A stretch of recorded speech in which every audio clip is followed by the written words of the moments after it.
It's good to have you back for another video. So let's reset my car. In today's video I'm going to show you how you can reset or reboot the MMI system of an Audi Q2. This one comes from 2017. If you have a lagging MMI system,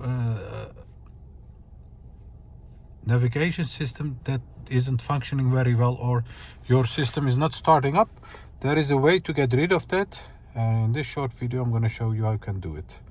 Let's start out the way. First of all, you're going to use this area over here,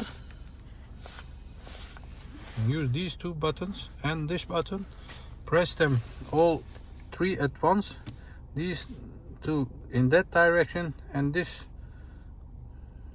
button to press, and then hold it for about 5 seconds, and after 5 seconds you'll see that the screen will go black, and then you will know that the reset has begun. So let's do it.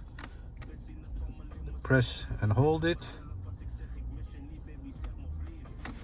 and you'll see that the screen is turning black and will restart automatically.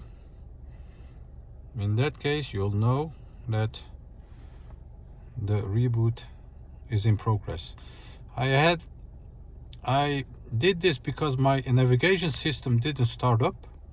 I heard from people that they had problems with their multimedia, with their radio or the media system, and they told me all about it, and they said this worked for them.